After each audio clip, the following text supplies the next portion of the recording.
Assalamualaikum warahmatullahi wabarakatuh. Nah, di sini saya akan menjelaskan tentang proses pembentukan undang-undang dan proses perkembangannya.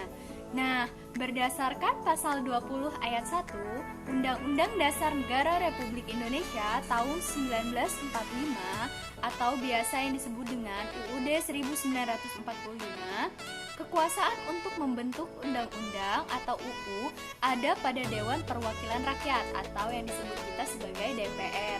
Nah, selanjutnya di dalam pasal 20 ayat 2 Undang-Undang 1945 diatur bahwa setiap rancangan undang-undang atau RUU dibahas oleh DPR dan Presiden untuk mendapatkan persetujuan bersama.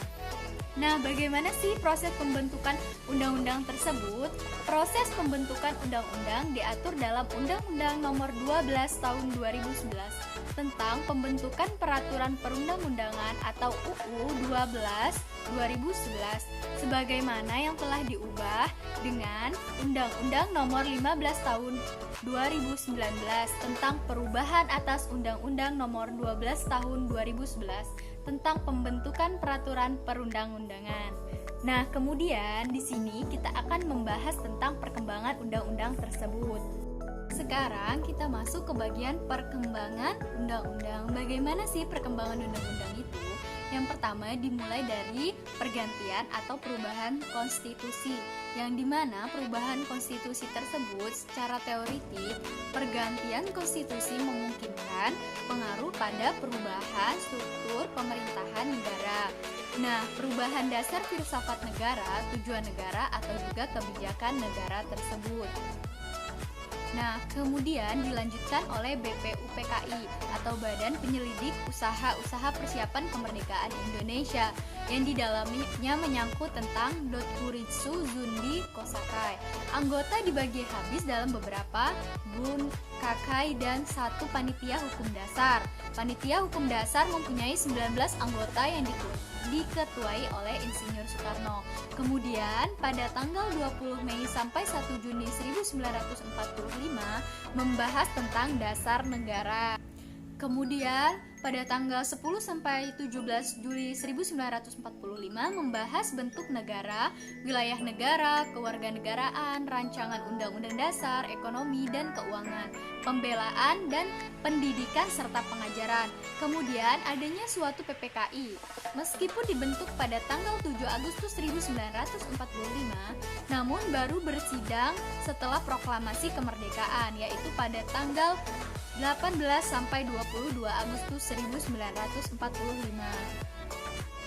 Nah, kemudian ada Konstitusi RIS pada tanggal 27 Desember 1949 yang dimana agresi 1 pada tahun 1947 dan agresi 2 pada tahun 1948 untuk tujuan kembali menguasai wilayah Republik Indonesia.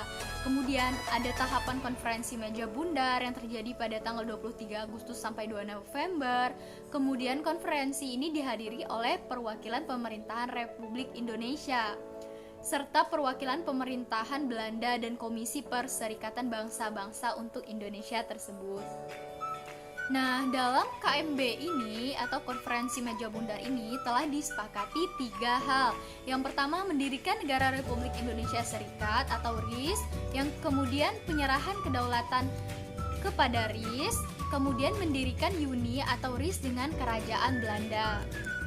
Nah, kemudian undang-undang tersebut berkembang menjadi Undang-Undang Sementara 1950 pada tanggal 17 Agustus 1950.